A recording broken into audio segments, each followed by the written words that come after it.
చూడండి రైతు మిత్రులారా, మనము వరి పంటలో మూడవ దఫా లేదా ఆఖరి దఫా ఫెర్టిలైజర్ మేనేజ్మెంట్ గురించి ఈ వీడియోలో మీకు తెలపడం జరుగుతుంది రైతు మిత్రులారా. చూడండి రైతు మిత్రులారా, ఇక్కడ మనము 1 ఎకరం వరి పొలంలో మనము 1 బస్తా యూరియా, అదేవిధంగా 1 బస్తా పొటాష్ను రెండింటిని మనం కలుపుకోవాలి. మినిమం 1 బస్తా యూరియాకు మినిమం 1 బస్తా పొటాష్ ఉండే విధంగా చూసుకొని ఆ పొటాష్ యూరియా రెండింటిని మనం ఈరోజు మిక్స్ చేసుకొని వరి పంటలో చల్లడం ఈ వీడియోలో మీకు చూపెట్టడం జరుగుతుంది రైతు మిత్రులారా. చూడండి రైతు మిత్రులారా, ఇది భారత్ జన్ ఉర్వారక్ పరియోజన భారత్ యూరియా. ఇది 1 ఎకరానికి వచ్చేసి మనము ఇక్కడ కనీసం 1 బస్తా యూరియా వేసుకోవాలి. ఇక్కడ నేను ఒక తాటిపత్రి కాగితం తీసుకొని ఆ తాటిపత్రి కాగితం పైన 1 బస్తా యూరియా పోయడం జరిగినది రైతు మిత్రులారా. దీంట్లో ఉన్నటువంటి యూరియా వచ్చేసి దొడ్డు యూరియా. తర్వాత ఇక్కడ ఉన్నటువంటి గడ్డగట్టిన యూరియాను నేను పక్కకు పడేసినాను మిత్రులారా. తర్వాత మనం కొరమండల్ మురుగప్ప గ్రూప్ కొరమండల్ వారిది గ్రోమర్ కంపెనీ అయినటువంటి భూ అశ్వద్, ఇది పొటాష్ గ్రాన్యూల్స్ రూపంలో ఉన్న లేదా నల్లటి రంగులో ఉన్న పొటాష్, గ్రోమర్ కంపెనీ పొటాష్. ఇది 1 ఎకరానికి వచ్చేసి మనము మినిమం 50 కేజీలు ఉపయోగించాల్సి ఉంటుంది. చూడండి మిత్రులారా, తాటిపత్రిక ఆదాయంలో ముందుగా నేను 1 బస్తా యూరియా పోసినాను. దాని తర్వాత మరొక బస్తా గ్రోమర్ కంపెనీ పొటాష్ను పోయడం జరిగినది మిత్రులారా.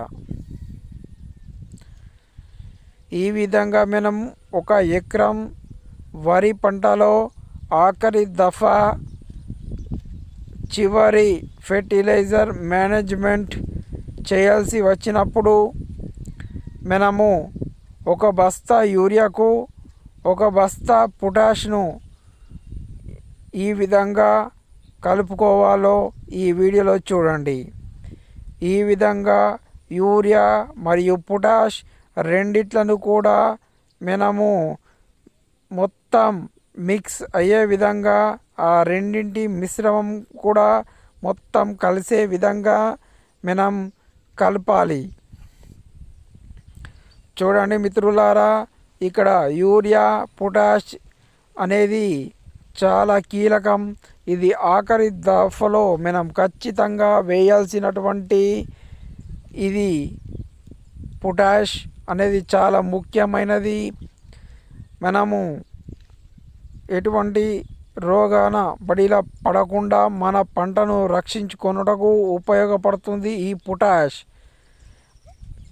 వీలైతే ఇంకా ఈ పొటాష్కు బదులు మీకు అందుబాటులో ఉంటే MOP పొటాష్ అంటే ఎరుపు రంగులో ఉండే పొటాష్ను కూడా మీరు వాడుకోవచ్చు. అది కూడా 1 ఎకరానికి కనీసం 1 బస్తా MOP పొటాష్ను వాడుకోవాల్సి ఉంటుంది.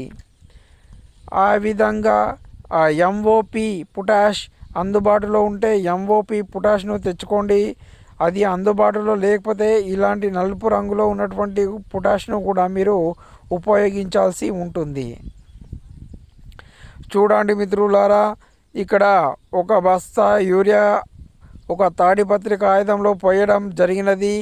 ఆ తాడిపత్రి కాగితంలో యూరియా పోసిన తర్వాత ఇక్కడ 1 బస్తా పొటాష్ను నేను పైన పోయడం జరిగినది. ఈ విధంగా పొటాష్ భూ అషద్ అని రాయబడి ఉంది. ఇది పొటాష్, గ్రోమర్ కంపెనీ పొటాష్. ఈ విధంగా మనం ఒక ఎకరానికి ఒక బస్తా యూరియా, ఒక బస్తా పొటాష్ రెండిట్లను మనము మంచిగా కలుపుకోవాలి. రెండు కూడా అన్ని విధాలుగా కలిసే విధముగా కలుపుకొని మనం ఈ వీడియోలో చూపిన విధంగా ఆఖరి దఫాలో ఈ పొటాష్ యూరియా కలుపుకొని చల్లడం జరుగుతుంది రైతు మిత్రులారా. ఇదే ఆఖరి దఫా లేదా చివరి దఫా ఫెర్టిలైజర్ మేనేజ్మెంట్. వరిలో ఆఖరి దఫా ఫెర్టిలైజర్ మేనేజ్మెంట్. ఈ విధంగా ఒక ఎకరం సగటున ఒక ఎకరం తీసుకుంటే ఆ ఎకరానికి ఒక బస్తా యూరియా, ఒక బస్తా పొటాష్ రెండింటిని కలుపుకొని ఈ విధంగా మనం చల్లాలి. చల్లేటప్పుడు నీళ్ళు అనేటివి ఉండకుండా చూసుకోండి. లేదా ఒకవేళ నీళ్ళు ఉంటే అక్కడ గన్లు అనేటివి కట్టేసుకొని మీరు ఆ నీళ్ళు అనేటివి 2-3 రోజుల దాకా బయటకు పోనీయకుండా చూసుకోండి. Please like, share and subscribe my YouTube.